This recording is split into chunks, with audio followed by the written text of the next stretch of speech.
Good morning students, welcome to my YouTube channel.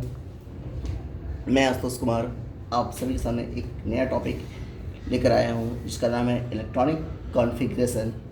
Electronic configuration एक बहुत ही basic topic है और बेसिक ही इसलिए है कि ये 11th और 12th के हर चैप्टर्स में इसका इम्पोर्टेंस है। ठीक है, तो पहले हम लोग इलेक्ट्रॉनिक कॉन्फ़िगरेशन को समझेंगे, फिर उसके बाद हम लोग इलेक्ट्रॉनिक कॉन्फ़िगरेशन कैसे निकालें, क्योंकि आपको हेडिंग ही दिया गया है, सुपर ट्रिक दिया गया है, यानी आपको कुछ ऐसा ट्रिक देंगे जिससे आप इलेक्ट्रॉनिक कॉन्फ़िगरेशन वेरी इजीली आप निकाल सकते हैं। और उसके बाद हम लोग इसके इम्पोर्टेंस के बारे में भी चर्चा, super importance of electronic configuration के बारे में हम लोग डिस्कस करेंगे। चलिए, तो देरी नहीं करना है, शुरू करना है इलेक्ट्रॉनिक कॉन्फ़िगरेशन। चलिए, तो उसका डिफिनेशन क्या होता है कि इलेक्ट्रॉन्स को हम अरेंज करते हैं। इलेक्ट्रॉन्स को क्या करते हैं? अरेंज करते हैं। कहाँ अरेंज करते हैं? सेल और सबसेल में अरेंज करते हैं। सेल क्या होता है? न्यूक्लियस की चारों ओर जो सर्कुलर पाथ होता है उसको हम लोग बोलते हैं सेल, और प्रत्येक सेल के अंदर क्या होता है? सबसेल होता है। ठीक है, तो सेल और सबसेल्स में जब हम इलेक्ट्रॉन्स को अरेंज करते हैं, सजाते हैं, तो इलेक्ट्रॉन को सजाने के प्रोसेस को बोलते हैं इलेक्ट्रॉनिक कॉन्फ़िगरेशन। क्लियर है?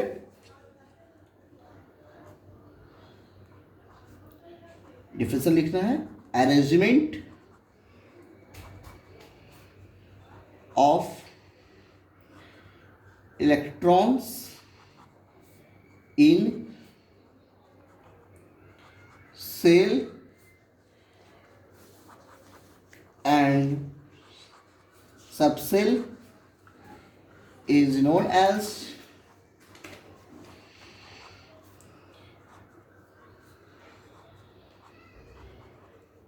electronic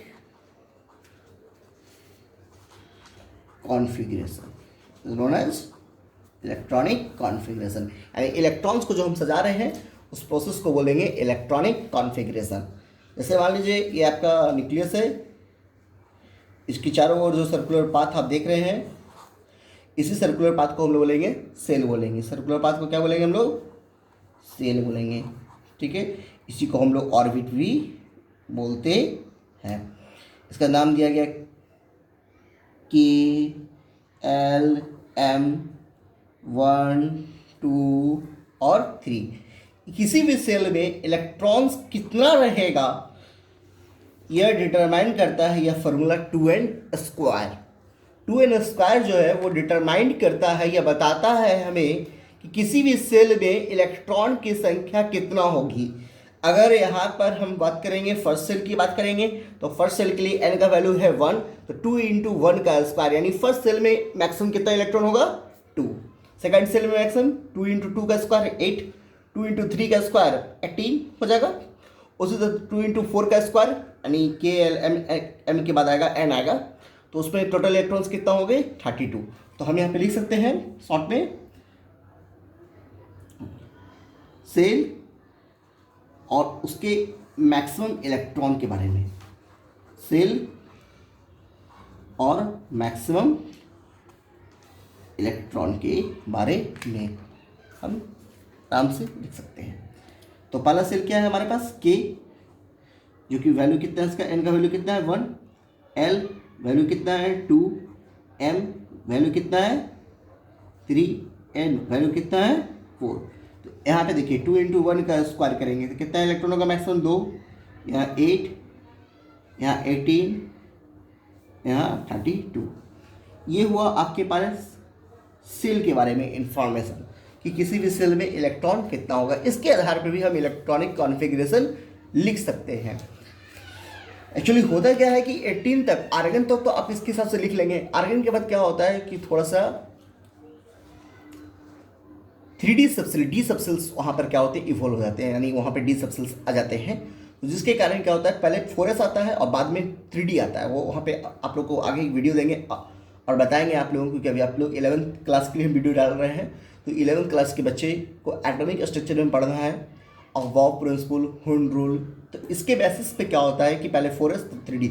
इसी कारण वहाँ पे क्या होता है दो जो पोटेशियम का इलेक्ट्रॉनिक कॉन्फ़िगरेशन लिखा जाता है वो ये लिखा जाता है 2 8 8 2।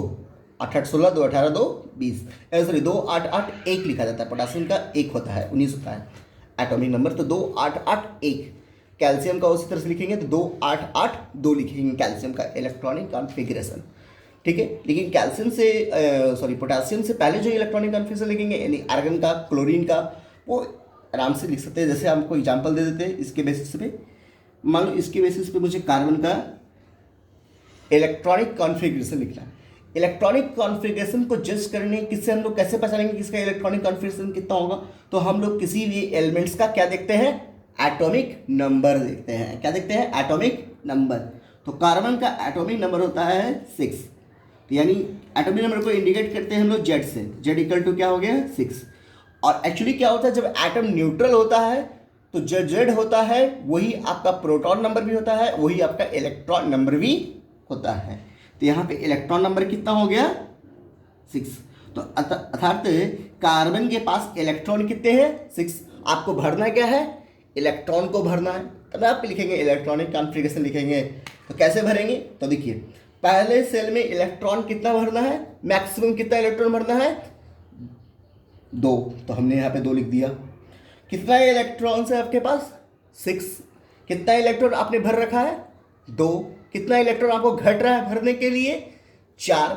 सेकंड सेल में कितना इलेक्ट्रॉन आप भर सकते हैं मैक्सिमम 8। क्या हम 8 में से 4 इलेक्ट्रॉन नहीं ले सकते हैं भाई, इजिली हम ले सकते हैं, आराम से ले सकते हैं। तो हम यहाँ पे 2 और 4 का इलेक्ट्रॉनिक कॉन्फ़िगरेशन किसका हो गया, कार्बन का हो गया। चलिए थोड़ा आगे बढ़ते हैं, हम जाते हैं फ्लोरीन के पास जाते हैं। 9 होता है इसका एटॉमिक नंबर, तो यहाँ भी हमारा जेड क्या हो गया 9 और इलेक्ट्रॉन हो गया 9। तो अब इसका जो इलेक्ट्रॉनिक कॉन्फ़िगरेशन लिखेंगे तो वो भी लिखेंगे फर्स्ट सेल में मैक्सिमम 2 और फिर हम आगे बढ़ेंगे तो यहाँ 8 होता है मैक्सिमम, हम इससे 7 इलेक्ट्रॉन आराम से ले सकते हैं। तो चलिए तो 2 और 7। इसी तरह से हम और एग्जाम्पल ले लेते हैं एल्युमिनियम का एटॉमिक नंबर 13, तो जेड भी 13 है, तो इलेक्ट्रॉन भी कितना होगा आपके पास 13 होगा। चलिए अब इलेक्ट्रॉनिक कॉन्फ़िगरेशन लिखिए। फर्स्ट सेल इसको हम लोग क्या बोलेंगे के, और इसे क्या बोलेंगे एल, इसे भी क्या बोलेंगे के, और ये यहाँ पे क्या है एल है। यहाँ पे ये 2 क्या हो गया, के में इलेक्ट्रॉन गया। अब बताइए 2 है, सेकंड सेल में मैक्सिमम कितना है 8, सेकंड सेल में मैक्सिमम कितना है 8, आपने 8 इलेक्ट्रॉन लिख दिया, तो ये कहाँ चला गया आपका एल में। अब 8 2 10 ही हो रहा है, आपके पास कितना इलेक्ट्रॉन है 13, कितना इलेक्ट्रॉन घट रहा है 13 होने के लिए 3, तो क्या इस 18 से हम 3 इलेक्ट्रॉन नहीं ले सकते हैं भाई, इसलिए हम आसानी से ले सकते हैं। तो यहाँ पे हम 2 8 3, तो 3 इलेक्ट्रॉन कौन से सेल में गया, एम में गया। तो हम बोलेंगे कि एल्युमिनियम के इलेक्ट्रॉनिक कॉन्फ़िगरेशन में 2 इलेक्ट्रॉन कहाँ जा रहा है आपका के में जा रहा है, 8 इलेक्ट्रॉन आपका एल में जा रहा है, और 3 इलेक्ट्रॉन कहाँ जा रहा है एम में जा रहा है। ये इलेक्ट्रॉनिक कॉन्फ़िगरेशन हम किस माध्यम से निकाल रहे हैं। इसी तरह से आप क्लोरीन के पास जाइए, क्लोरीन के पास जाइए और इसका हम आपको बताते हैं। क्लोरीन का जो एटॉमिक नंबर है वो कितना है 17। तो इसका जो हम लोग लिखेंगे इलेक्ट्रॉनिक कॉन्फ़िगरेशन क्या लिखेंगे, फर्स्ट सेल में मैक्सिमम कितना है 2, सेकंड सेल में मैक्सिमम कितना है 8, 2 8 हो गया 10, कितना है थर्ड सेल में एम में कितना है 18, कितना आपने इलेक्ट्रॉन आपको रखने का है 17 है, तो आपको कितना घट रहा है अब 7, तो 2 8 7, इसका भी 2 चला गया कहाँ के में, 8 कहाँ चला गया एल में, और 7 कहाँ चला गया एम में। इस तरह से हम आप लोगों को इलेक्ट्रॉनिक कॉन्फ़िगरेशन के बारे में बताएं, और इलेक्ट्रॉनिक कॉन्फ़िगरेशन को सेल के माध्यम से आप लोगों को मैंने बताया कि सेल के माध्यम से कैसे इलेक्ट्रॉनिक कॉन्फ़िगरेशन हम लिखते हैं। अब आप लोगों के सामने हम एक ट्रिक लेके आ रहे हैं, और ट्रिक के माध्यम से आप लोग को बताएंगे कि इलेक्ट्रॉनिक कॉन्फ़िगरेशन कैसे लिखा जाता है।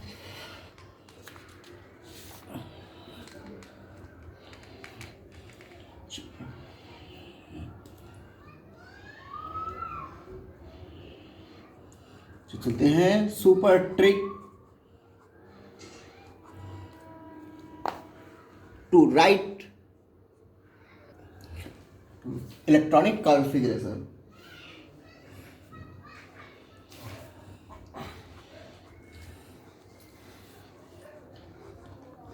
शॉर्ट पे इलेक्ट्रॉनिक और कॉन्फ़िगरेशन को भी शॉर्ट पे।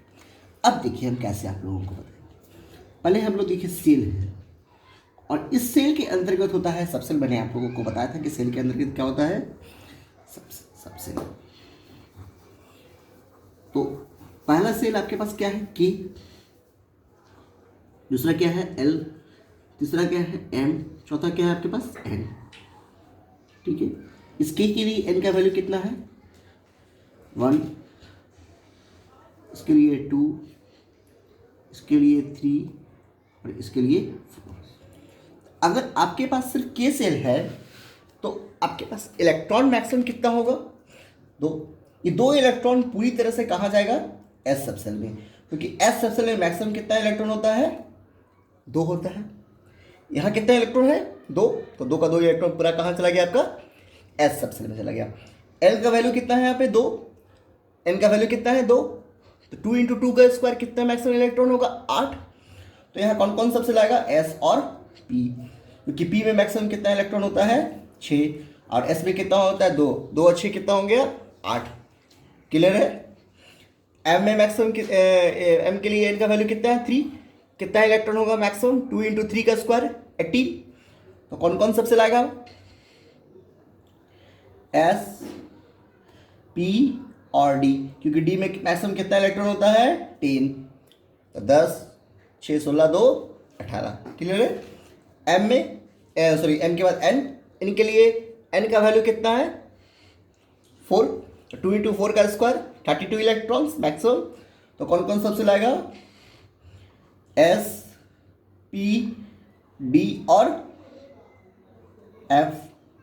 अब काउंट कीजिए, यहाँ होता है 14, कितना होता है 14। अब काउंट कीजिए टोटल 14 10 24 24 6 32 32, यानी मैक्सिमम 32 इलेक्ट्रॉन्स।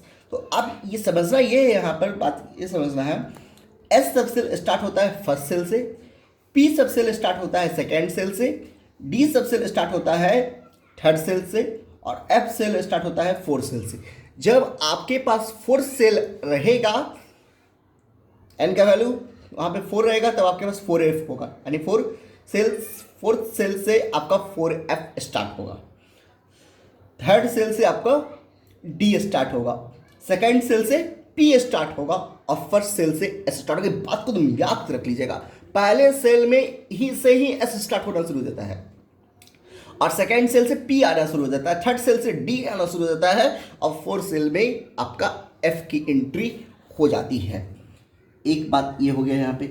दूसरा बात, एस सबसेल और डी सबसेल के बीच का जो डिफरेंस होता है, एस सबसेल और डी सबसेल के बीच का जो डिफरेंस होता है वो 1 कम होता है। यानी ये बात को तुम बड़ा समझिएगा इसको, डी में कितना इलेक्ट्रॉन होता है 10, यानी एस सबसेल आएगा तो जितना एस सबसेल होगा उससे 1 कम डी होगा। क्लियर है। तो आप ये पहले बताइए, अगर आपका एन का वैल्यू 1 है तो डी कितना हो गया 0, यानी तो डी होगा ही नहीं, 0 डी तो होता ही नहीं है। एन का वैल्यू 2 है तो डी का वैल्यू कितना होगा 1 डी पॉसिबल है नहीं, कौन डी पॉसिबल आपके पास 3D। अगर एन का वैल्यू अगर आपका 3 है तो कौन सा डी आएगा 2D भी नहीं फॉर्म करता है, एग्जिस्ट नहीं करता है। एन का वैल्यू 4 है तो कौन डी होगा 3D, यानी फोर्थ एस में ही 3D रहेगा, यानी जहां 4s रहेगा वही 3D आएगा। किसके लिए हमने दिया आपको कंसेप्ट, किसके लिए दिया डी सबसेल के लिए दिया। उसी तरह से एफ के बारे में भी समझ लीजिए। एफ यहाँ पर 14 इलेक्ट्रॉन्स होता है, ठीक है। किसके लिए एफ। एस सबसेल आएगा तो एस और एफ के बीच का जो डिफरेंस होगा यानी वो 2 कम रहेगा, यानी एन का वैल्यू जितना होना चाहिए उससे 2 कम आपका एफ होगा। तो एफ कहाँ पे आएगा, एफ का एग्जिस्टेंस कहाँ से होता है 4 सेल से होता है, तो एन का वैल्यू कितना होना चाहिए कि एफ आए 5। अगर एन का वैल्यू है तो एफ कितना हो गया, 5 में से 2 गया 3f, पॉसिबल है नहीं क्योंकि 3f तो होता नहीं है। तो एन का वैल्यू अगर हम 6 रखेंगे तो क्या 4f आ जाएगा, अगर हम n का वैल्यू 6 रख रहे हैं तो n-2f होता है, तो क्या 4f हो जाएगा? n का वैल्यू तुम 4 रखोगे तो n-2f, यानी कौन f हो गया यहाँ पे? 2f। और 2f एग्जिस्ट नहीं करता है। कौन एग्जिस्ट करता है? 4f एग्जिस्ट करता है। आ रहा है बात समझ में?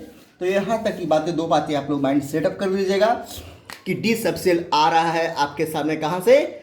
थर्ड सेल से। और एफ सबसेल आ रहा है कहाँ से? फोर्थ सेल से। पी कहाँ से आ रहा है? सेकेंड सेल से। एस कहाँ से आ रहा है? 1 से। डी सबसेल एस सबसेल से हमेशा क्या होगा? एक कम रहेगा। और एफ सबसेल जो होगा वो एस सबसेल से हमेशा क्या होगा? 2 कम रहेगा। यानी एस का वैल्यू 6 है तो आपका एफ क्या होगा? 4 होगा। एस का वैल्यू अगर 7 है तो एफ का वैल्यू क्या होगा? 5 होगा। एस का वैल्यू 8 है तो एफ का वैल्यू क्या होगा? 6f होगा। क्लियर है? यहां तक आगे बढ़ सकते हैं? आगे हम लोग बढ़ते हैं। सुपर ट्रिक के बाद हम लोग पहुंचे नहीं है। ट्रिक का हम लोग कंसेप्ट अभी क्रिएट कर रहे हैं। अब हम लोग ट्रिक जो जनरेट करेंगे वो हम यहां से करेंगे। देखिए आप लोग, नोबल गैस से सब बच्चे जानते होंगे नोबल गैस के बारे में। Helium, neon, argon, krypton, xenon, radon को नोबल गैस कहा जाता है। क्यों कहा जाता है? क्योंकि इसके एलिमेंट्स के आउटर मोस्ट सेल में 2 और 8 इलेक्ट्रॉन्स भरे रहते हैं। और इनिशियल पीरियड में देखा गया था कि जिस एलिमेंट्स के पास 2 और 8 इलेक्ट्रॉन थे वह एलिमेंट केमिकल रिएक्शन में पार्टिसिपेट नहीं कर रहा था। ठीक है, इसी का से इसे इनर्ट गैस भी कहते थे। बाद में नोबल गैस हुआ क्योंकि जेनॉन और क्रिप्टन जो दो एक ऐसे एलिमेंट है जो कि केमिकल रिएक्शन में पार्टिसिपेट करके कंपाउंड का फॉर्मेशन करते हैं। क्लियर है यहाँ तक? तो नोबल गैस को हम लोग यहाँ से 2 भाग में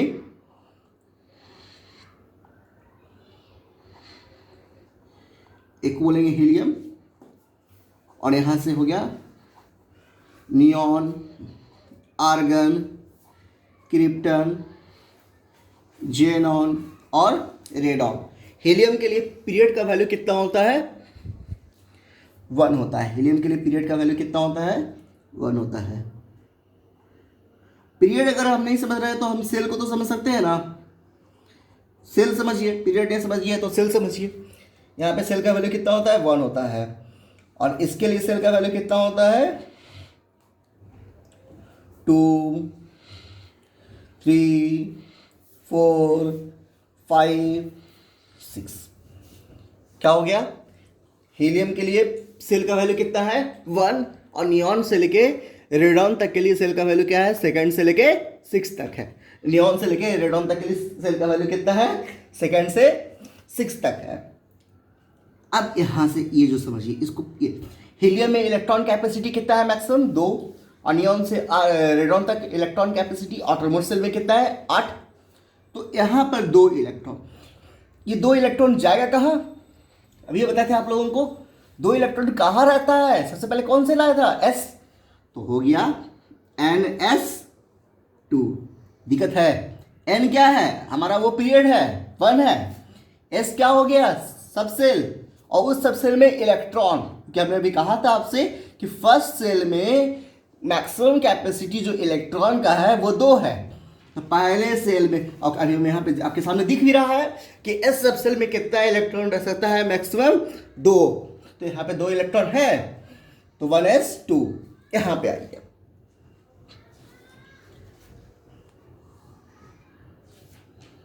कितना इलेक्ट्रॉन बोले थे नियॉन से लेकर रेडॉन तक? 8। कैसे 8 होगा मेरे भाई?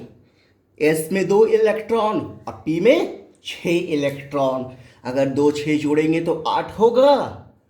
चलिए, तो यहां पर भी हमारा NS2 और NP6 हो गया।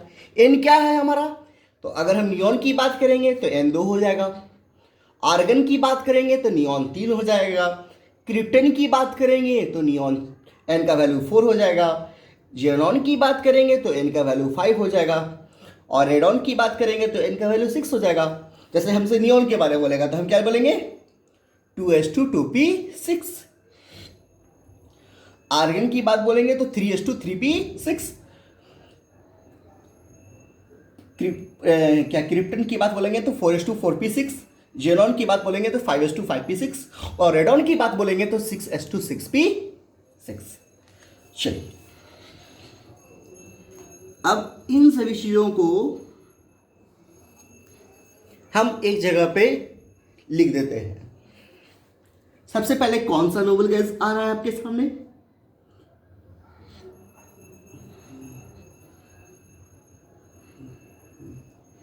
हीलियम। उसके बाद कौन सा नोबल गैस आ रहा है? नियॉन। उसके बाद कौन सा नोबल गैस आ रहा है? आर्गन। उसके बाद कौन सा नोबल गैस आ रहा है? क्रिप्टन। उसके बाद कौन सा नोबल गैस आ रहा है? जेनॉन। और उसके बाद कौन सा नोबल गैस आ रहा है आपके पास? रेडॉन। अब आपका पूरी तरह से इलेक्ट्रॉनिक कॉन्फ़िगरेशन रेडी हो चुका है। सबसे पहले क्या आ रहा है? हीलियम। हीलियम कौन से पीरियड में है? 1, तो 1s2। नियॉन के लिए 2s2 2p6। आर्गन के लिए 3s2 3p6। क्रिप्टन के लिए 4s2 4p6। लेकिन एक मिनट, मैंने यहाँ पे बोला था जब n का वैल्यू 4 होगा तो d सबसेल वहाँ पे टपक जाएगा। d सबसेल की एंट्री n = 4। 4 में से 1 घटाइए d, क्योंकि s के बाद ही d आ रहा है। इसके बाद क्या आएगा? d आएगा। तो अब यहाँ पे हम लोग क्या रखेंगे? d रखेंगे। तो 4s2 3d 10 और 4p6। 1s2 2s2 2p6 3s2 3p6 4s2 3d10 और 4p6। उसी तरह से हम जेनॉन के पास जाएंगे तो जेनॉन के लिए हमारा सेल का वैल्यू 5 है, तो 5 को यहाँ पे रख दीजिए। तो 5s2 और फिर आएगा हमारे पास 4d, क्योंकि 5 में से 1 घटाएंगे तो 4 आएगा। तो 4d 10 और 5p6। अब रेडॉन के पास आइए, 6 हो गया। अब तो 6 में से 2 घटाएंगे तो हमारे पास, क्योंकि एस के बाद यहाँ पे क्या आ रहा है? एफ आ रहा है, तब ना डी आएगा। पहले यहाँ पे एस के देखिए, एफ की एंट्री हो गई, एफ के बाद डी आएगा। तो यहाँ पे देखिए एस से 2 घटाएं तो 6s2 के बाद क्या आएगा? 4f14। फिर क्या आएगा आपके पास? 4d, तो यहाँ पे आ जाएगा आपके पास 6 में से 1 गया 5, तो 5d 10 और 6p6। ये हमारा हो गया इलेक्ट्रॉनिक कॉन्फ़िगरेशन का तरीका। तो हीलियम से लेके रेडॉन तक जाएंगे, पीरियड 1 से लेके 6 तक रखेंगे, NS2 NP6 का फॉर्मूला लगाएंगे, D सबसेल को 4 के बाद रखेंगे और F को 6 के बाद रखेंगे। हमारा फॉर्मूला तरीका हमारा जनरेट हो गया। सबसे पहले 1s लिखते हैं, 2s लिखते हैं, 2p लिखते हैं, 3s लिखते हैं, 3p लिखते हैं, 4s लिखते हैं, 3d लिखते हैं, 4p6 लिखते हैं, 5s2 लिखते हैं, 4d10 लिखते हैं, 5p6 लिखते हैं, 6s2 लिखते हैं, 4f40 लिखते हैं, 5d10 लिखते हैं और 6p6 लिखते हैं। ठीक है, इस तरीके से हम लोग इलेक्ट्रॉनिक कॉन्फ़िगरेशन को क्या करेंगे? लिखेंगे। तो इलेक्ट्रॉनिक कॉन्फ़िगरेशन का तरीका जो है वो हमारा यहाँ पर हो चुका है। अब हम लोग थोड़ा ब्रेक लेते हैं, तो देते हैं हम एक एग्जाम्पल।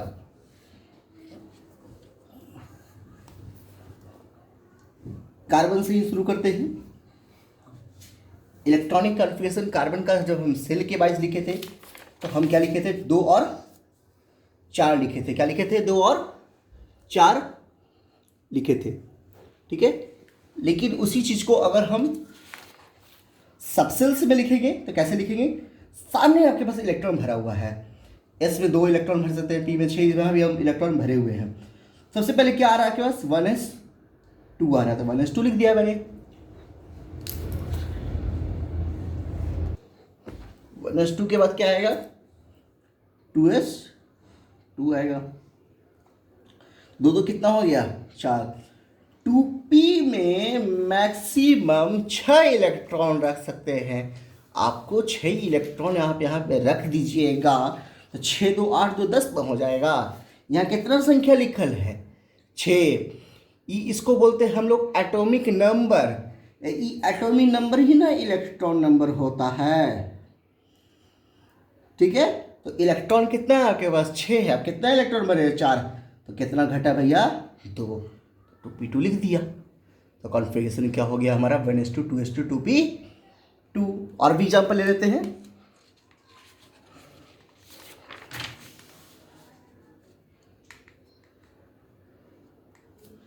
ठीक है, इसे हम एग्जाम्पल लेते हैं सल्फर का। क्या लेते हैं एग्जाम्पल, सल्फर का। सबसे पहले क्या आ रहा है हमारे पास, 1s आ रहा है। क्या आ रहा है हमारे पास, 1s आ रहा है। क्योंकि एक काम करते हैं, इस पेज को छोड़ देते हैं, इस पेज को यहाँ पर रख देते हैं, ठीक है। हम यहाँ पे एग्जाम्पल लेते हैं सल्फर का। अब यहाँ पे देखिए, सब रखिए इसको। सबसे पहले क्या आ रहा है, 1s आ रहा है, 2s आ रहा है, 2p। हम इतना तो कम से कम भर सकते हैं। तो 1s पहले भरें, फिर 1s का क्या बोले थे हम, 2s, एस पे भी 2 इलेक्ट्रॉन, फिर 2p6। अब 2p6 कितना इलेक्ट्रॉन हो गया, 10 हो गया। अब 2p क्या रहा है, 3s आ रहा है। तो 3s में भी इलेक्ट्रॉन भर दिए 2। कितना इलेक्ट्रॉन हो गया, 12। 6 2 8 2 10 2 12। कितना इलेक्ट्रॉन घट रहा है आपके पास, 16 है। क्योंकि अभी हम बार बार बोल रहे हैं आपको, यही जेड यही ई है, ठीक है। 16 है, 12 भर चुके हैं। कितना घट रहा है, 4। तो 3s क्या आता है, 3p। कितना इलेक्ट्रॉन भरेंगे हम यहाँ पे, 4। 3s2 3p। इस तरह से हम इलेक्ट्रॉनिक कॉन्फ़िगरेशन को क्या कर सकते हैं, आराम से इजीली वे में भर सकते हैं। चलिए हम थोड़ा अब आगे बढ़ते हैं। हम आयरन की बात करते हैं। आयरन का एटॉमिक नंबर होता है 26। यहाँ देख लीजिए, 1s पहले आएगा, उसके बाद 2s आएगा, और उसके बाद 2p आएगा, और 2p क्या आएगा, 3s आएगा, उसके बाद 3p आएगा, उसके बाद 4s आएगा। यहाँ तो हम लिख सकते हैं आराम से। तो पहले हम लोग लिखा 1s, उसके बाद 2s, और उसके बाद 2p6, 3s, 2 और 4s 2। यहाँ तक हमारे पास नंबर ऑफ इलेक्ट्रॉन्स कितना हो गया, 20। देख लीजिए, 6 2 8 2 10 2 12 6 18 2 20। कितना आपके पास घटा इलेक्ट्रॉन, 26 है। कितना इलेक्ट्रॉन घट रहा है और भरने के लिए, 6। तो अब देखिए 4s के बाद आता है आपके पास क्या आएगा, हमने बोला था n बराबर 4, तो d बराबर n-1। और d स्टार्ट होता है 3 सेल से, थर्ड सेल से, तो हो गया 4s का 3d। और d की कैपेसिटी मैक्सिमम कितना होता है, 10। तो यहाँ पे हम देंगे 3d, लेकिन हम 10 इलेक्ट्रॉन भर देंगे तो हो जाएगा 30। तो आपको भरना है 26, बनाना कितना है, 26, और हो गया है 20। कितना घट रहा है, 6। तो 3d6। मेरे ख्याल से आप लोगों को इलेक्ट्रॉनिक कॉन्फ़िगरेशन लिखना आ गया होगा समझ में, कि इलेक्ट्रॉनिक कॉन्फ़िगरेशन को हम लोग कैसे लिखते हैं। अब थोड़ा हम चलते हैं, इसी में एक और चीज़ हम जोड़ते हैं, इलेक्ट्रॉनिक कॉन्फ़िगरेशन ऑफ आयन। अगर किसी एलिमेंट पर चार्ज दे दिया जाए, पॉजिटिव चार्ज, निगेटिव चार्ज, तो हम कैसे इलेक्ट्रॉनिक कॉन्फ़िगरेशन लिखेंगे।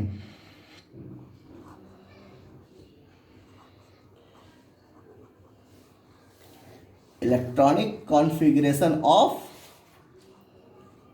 आयन, आयन का इलेक्ट्रॉनिक कॉन्फ़िगरेशन, आयन का इलेक्ट्रॉनिक कॉन्फ़िगरेशन। अगर हमारे पास पॉजिटिव चार्ज है, अगर हमारे पास क्या है, पॉजिटिव चार्ज है, तो इलेक्ट्रॉन को क्या कर देना, घटा देना, इलेक्ट्रॉन डिक्रीज कर देना। और याद रखना ये बात को हमेशा, इलेक्ट्रॉन घटेगा या इलेक्ट्रॉन बढ़ेगा, कहाँ से घटेगा कहाँ से बढ़ेगा, Vs। Vs का मतलब होता है वैलेंस सेल। Vs का मतलब क्या हो गया, वैलेंस सेल। वैलेंस सेल से ही इलेक्ट्रॉन को क्या करते हैं हम लोग, घटाते हैं और बढ़ाते हैं। वैलेंस सेल से ही इलेक्ट्रॉन को क्या करेंगे, घटाएंगे और बढ़ाएंगे। यानी वैलेंस सेल्स में ही इलेक्ट्रॉन को ऐड करेंगे या वैलेंस सेल से ही इलेक्ट्रॉन को रिमूव करेंगे। ये बात को याद रख लीजिएगा, ठीक है। तो पॉजिटिव चार्ज की बात हो गई। वही चीज़ अगर हम निगेटिव चार्ज की बात करेंगे तो इलेक्ट्रॉन बढ़ेगा, यानी जितना इलेक्ट्रॉन है उसमें और इलेक्ट्रॉन बढ़ जाएगा। सेम केस ये भी हमारा कहाँ इलेक्ट्रॉन बढ़ेगा, वैलेंस सेल में इलेक्ट्रॉन बढ़ेगा। कहाँ बढ़ेगा इलेक्ट्रॉन, वैलेंस सेल में बढ़ेगा।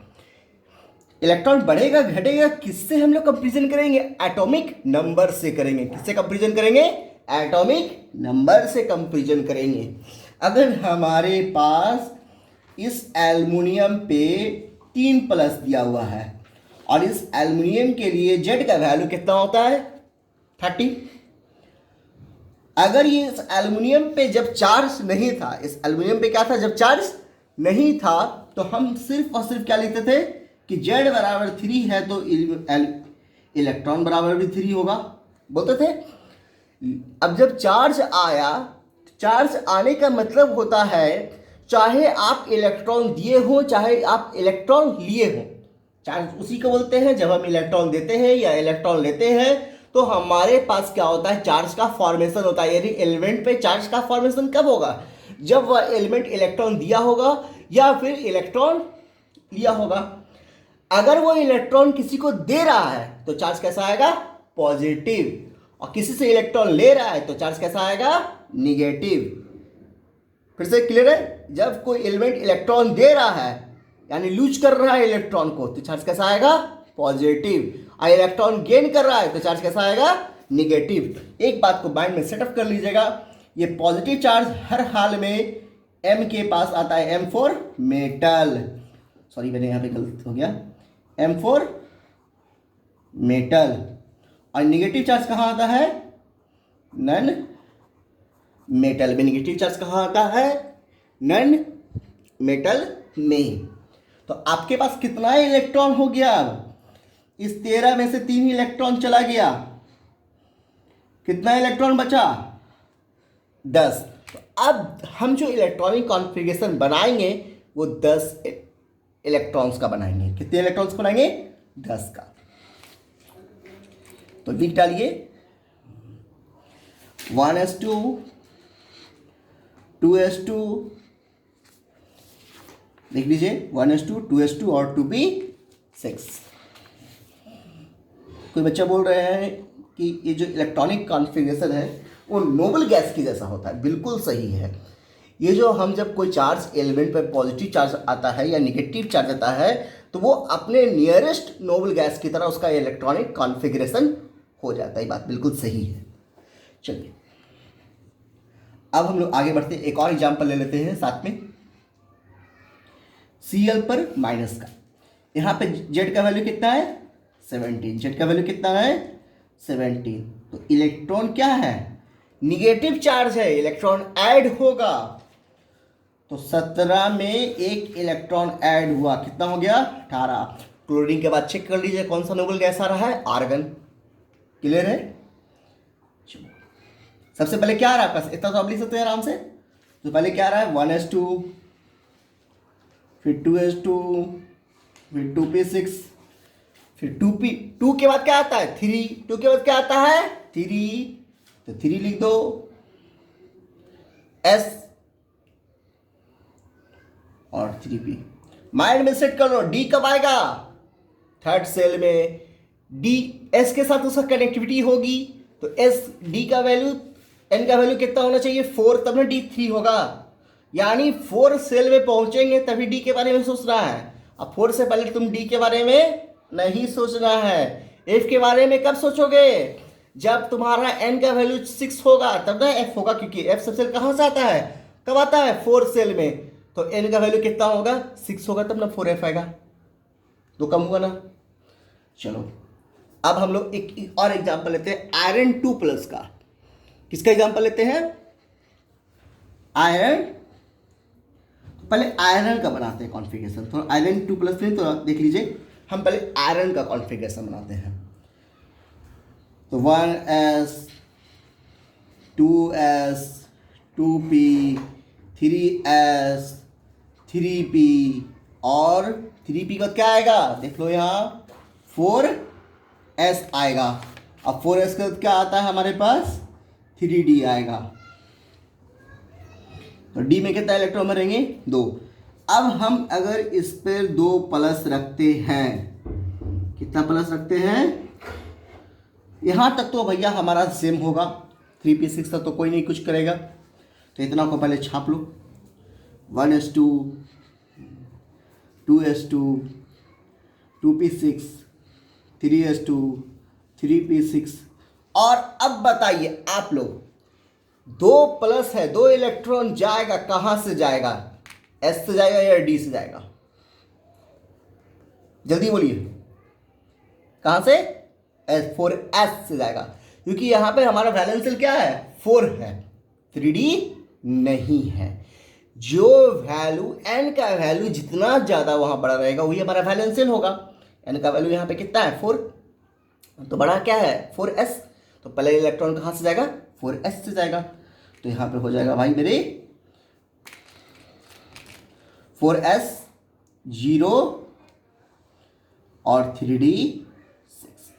अगर इसी पे हम एक और एग्जांपल ले लेते हैं, f पे 3 प्लस कर देते हैं, मैं क्या कर देता हूं, f पे 3 प्लस कर देता हूं, तो अब क्या कॉन्फ़िगरेशन होगा भैया मेरी, 1s2 2s2 2p6 3s2 3p6, ये तो 4s0 हो ही गया कि 2 प्लस है तो 4s0 हो गया। अब बाकी का एक बचा वो डी से निकलेगा, 3d 5। इसी तरह से हम एक 2 और एग्जांपल यहां पे ले लेते हैं, उसके बाद हम एक्सेप्शनल केस बताएंगे और उसके बाद इसका इंपॉर्टेंस बताएंगे।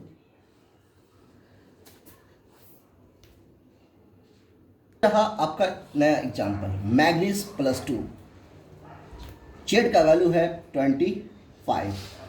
इलेक्ट्रॉनिक कॉन्फ़िगरेशन लिखने से हम 3s2 3p6 तक हमको कोई छेड़छाड़ नहीं करना है, 3s2 3p6 तक हम नॉर्मली क्या करेंगे, लिख देंगे, 1s2 2s2 2p6 3s2 3p6। अब बताइए, हम 4s अभी नहीं भर रहे हैं, 4s0 कर रहे हैं, समझ लीजिए कि 4s2 है, क्योंकि हमें डायरेक्ट +2 दे दी है, और 3d, तो 4s2 और 3d 5। अब बताइए इलेक्ट्रॉन कहाँ से निकलेगा, 4s से या 3d से, 4s से, तो 4s हो गया ये 0, तो मैग्नीज +2 का कॉन्फ़िगरेशन क्या हो गया, 1s2 2s2 2p6 3s2 3p6 4s0 3d 5। तो इलेक्ट्रॉनिक कॉन्फ़िगरेशन अगर एलिमेंटल फॉर्म में है तो भी आप लिख सकते हैं, इलेक्ट्रॉनिक कॉन्फ़िगरेशन अगर आयनिक फॉर्म में तो भी आप लिख सकते हैं। इसके साथ साथ हम लोग कुछ एक्सेप्शनल केस चलते हैं, exceptional electronic configuration, exceptional electronic configuration, exceptional electronic configuration. Chromium को लेते हैं, यहाँ पे थोड़ा ब्रीफ हम आप लोगों को जानकारी दे देते हैं कि डी सबसेल में अगर D4 हो या कॉन्फ़िगरेशन में D के पास 9 इलेक्ट्रॉन हो, तो ये क्या करता है, 4 कन्वर्ट हो जाता है 5 में, और 9 कन्वर्ट हो जाता है 10 में। इसे बोलते हैं हम लोग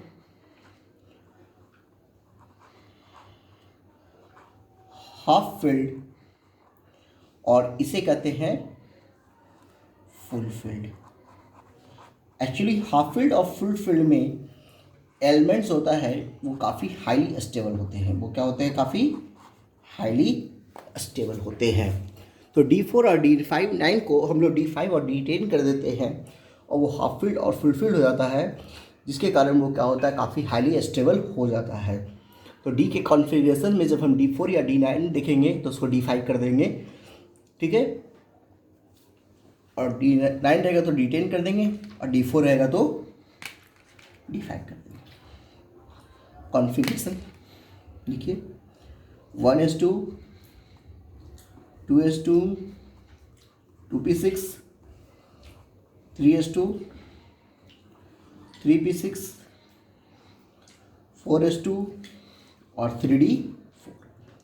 बोलिए d4 है यहाँ पर। इससे पहले d5 था, कोई चेंज नहीं किए थे। उससे पहले हम बनाए थे तो d देखिए, उससे पहले बनाए थे आयरन का तो d6 था, कोई चेंज नहीं हम लोग किए। लेकिन जब हमारे पास d4 आया तो हम थोड़ा परिवर्तन किए, क्योंकि d4 है तो d के पास 4 इलेक्ट्रॉन है। जो ही ये 5 हो जाएगा तो वो क्या हो जाएगा, पूरी तरह से हाफ हो जाएगा, हाफ फिल्ड हो जाएगा। और हाफ फिल्ड और फुल फिल्ड जो होता है वो स्टेबल होता है, और स्टेबिलिटी हर एलिमेंट चाहता है कि हम स्टेबिलिटी मेंटेन करें, क्योंकि सारा फाइट जो है वो एलिमेंट्स का या कंपाउंड फॉर्मेशन में होता है, वो सब स्टेबिलिटी के लिए होता है। तो ये भी स्टेबल होना चाहता है। तो स्टेबल होने के लिए क्या करेगा, यहाँ से ये S में से एक इलेक्ट्रॉन इसको दे देगा, D को दे देगा, तो ये हो जाएगा 4s1 और 3d5, 4s1 और 3d5। सेम एज कॉपर के साथ भी करेंगे। 29, ये हम बार बार आपको बोल नहीं रहे हैं, इतना समझ लीजिएगा कि Z24 है तो इलेक्ट्रॉन भी 24 होगा। 1s2, 2s2, 2p6, 3s2, 3p6,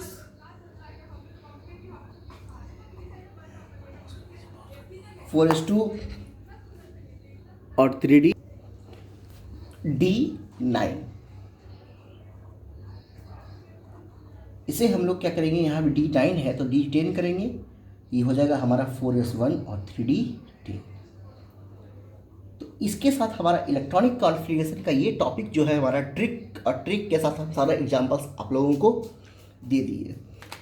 हम वीडियो स्टार्ट करने के साथ हम आपको एक बात बोले थे कि हम आपको इलेक्ट्रॉनिक कॉन्फ़िगरेशन बताएंगे, ट्रिक बताएंगे, और साथ ही साथ आपको इम्पॉर्टेंस ऑफ इलेक्ट्रॉनिक कॉन्फ़िगरेशन भी बताएंगे। तो मेरा हेडिंग यहाँ पे रहेगा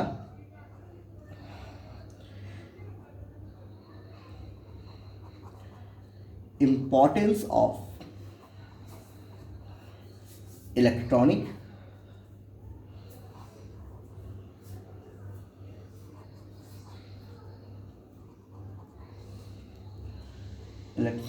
कॉन्फ़िगरेशन। एक चीज सोचिए, इलेक्ट्रॉनिक कॉन्फ़िगरेशन जब लिखते हैं तो किसका लिखते हैं, एलिमेंट का लिखते हैं। वह एलिमेंट्स को कहाँ अरेंज करते हैं, सेल में अरेंज करते हैं। तो मुझे जब हम एलिमेंट को सेल में अरेंज करते हैं, जैसे मान लीजिए हम एग्जाम्पल लेते हैं सोडियम का, और इसे हम सेल में अरेंज करते हैं, ये हमारा इलेक्ट्रॉनिक कॉन्फ़िगरेशन हो गया, फर्स्ट सेल, सेकेंड सेल और थर्ड सेल। ठीक है, तो ये जो हमारा थर्ड सेल है ये हमको बताता है वैलेंस सेल।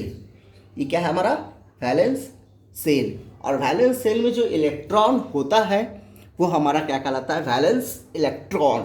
वैलेंस सेल में जो इलेक्ट्रॉन रहता है उसे क्या कहते हैं हम लोग, वैलेंस इलेक्ट्रॉन।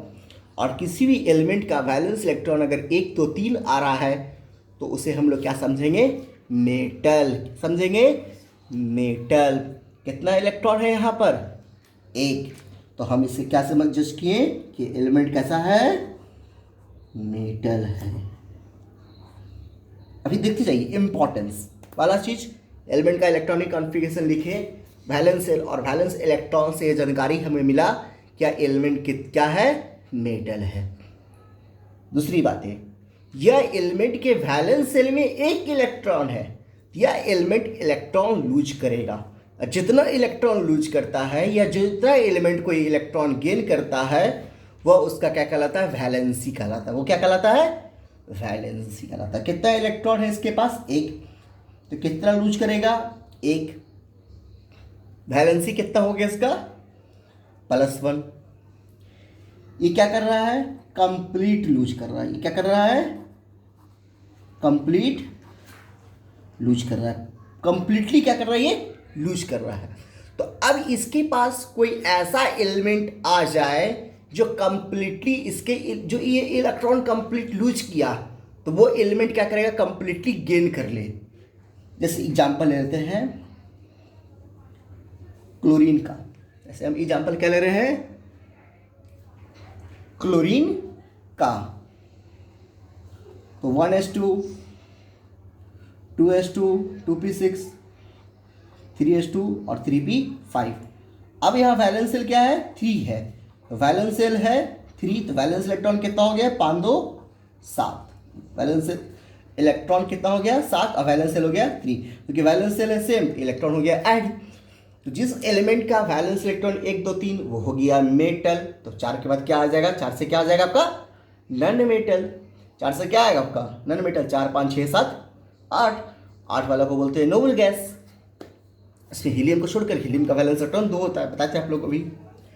तो ये एलिमेंट क्या करेगा, देखो अब इसके बाद ये क्या हो गया आपका नन मेटल।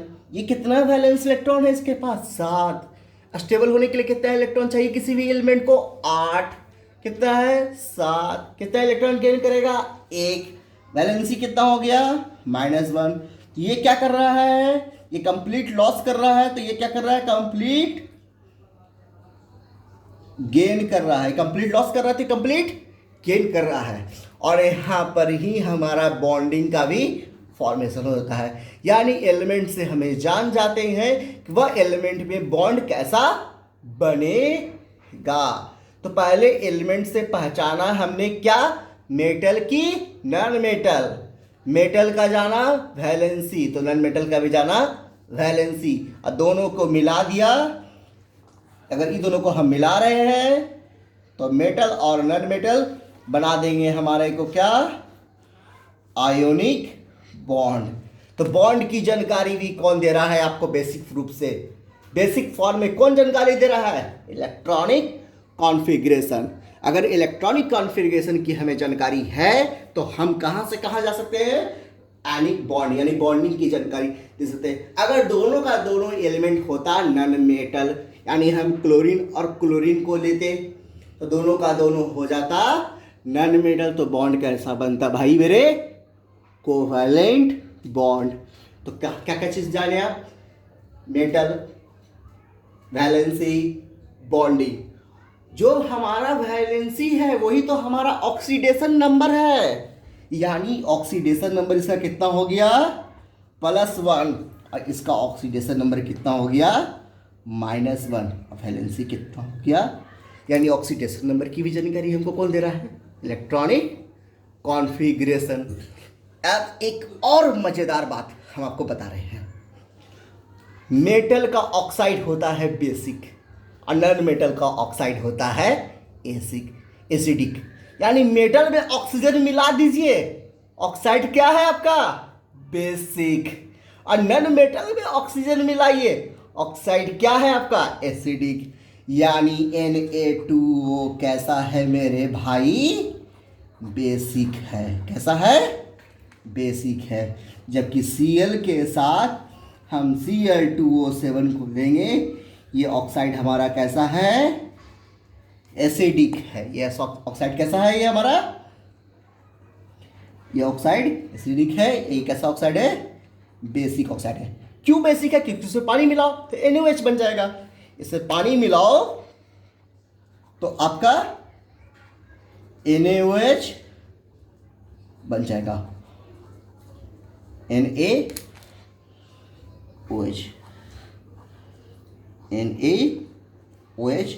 बन जाएगा। और भाई इसमें पानी मिला दो, किसमें, ये आपको एसिड दे देगा। हम पढ़ाए थे आप लोगों को इसका एसिड एनहाइड्राइड में, एक टॉप वीडियो दिए थे आप लोगों को। तो Cl2O7 की इम्पॉर्टेंस, छोटी सी बात है लेकिन इस बातों को समझ लीजिएगा। ये हमारा यहाँ तक हुआ importance of electronic configuration.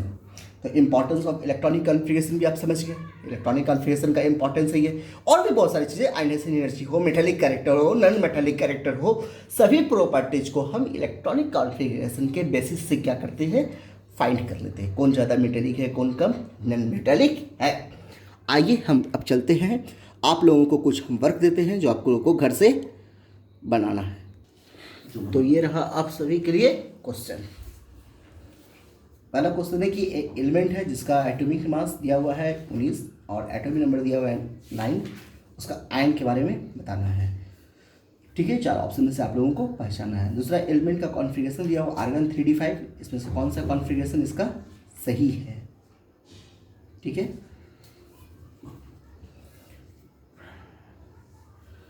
Sir तीसरा क्वेश्चन भी वही 1:2:3p6 3p3d5 वो आपको पहचानना है, ठीक है। इसमें से कौन सा एलिमेंट और कौन सा आयन है, क्लियर है। उसके बाद एक एलिमेंट है जिसका एटॉमिक नंबर है 115, उसका कॉन्फ़िगरेशन क्या होगा, NH2NP3 होगा कि NH2N1 होगा या NH2NP5 होगा या NH2NP6 होगा। N क्या होगा उसका नंबर ऑफ सेल्स हो गया, ठीक है। तो ये 4 क्वेश्चन आप लोग घर से बनाएंगे, ठीक है। और एक बात हम आप लोगों को बोल रहे हैं, विज फिजिक्स के माध्यम से आप लोगों को फिजिक्स और केमिस्ट्री के वीडियोस आपको अपडेट वीडियो आपको मिलते रहेंगे। अभी विज फिजिक्स में आप लोगों को इलेक्ट्रोस्टैट्स के वीडियोस आ रहे हैं और साथ ही साथ न्यूमेरिकल्स वगैरह भी उसमें आप लोगों को प्रैक्टिस के लिए दिए जा रहे हैं। तो आप लोग उस चैनल्स को काफ़ी ज़्यादा व्यूअर बढ़ाएं, उसको लाइक करें, शेयर करें। और इसमें केमिस्ट्री के भी हम वीडियोस वगैरह ट्रिक कंसेप्ट आपको लगातार आपको देते रहते हैं। तो हमारा इनकरेजमेंट जो है वो आप लोग हैं। आप लोग वीडियोस को क्या करेंगे, सब्सक्राइब करेंगे, आप लोग वीडियोस को लाइक करेंगे, उसके व्यूअर होंगे, तो मेरा भी हम लोग का भी एनर्जी क्या होगा, काफ़ी बढ़ेगा। तो चैनल को क्या करें, विज फिजिक्स चैनल को काफ़ी ज़्यादा आप लोग क्या करें, शेयर करें, चैनल को सब्सक्राइब करें, लाइक करें और बेल आइकन दबाएं, जिससे आप लोगों को नोटिफिकेशन वगैरह क्या होंगे, अपडेट वीडियोस आप लोगों को लगातार मिलते रहेंगे। तो हमारी कोशिश है आप लोगों की पूरी पढ़ाई आप लोगों को देना। तो thank you for watching Wiz physics.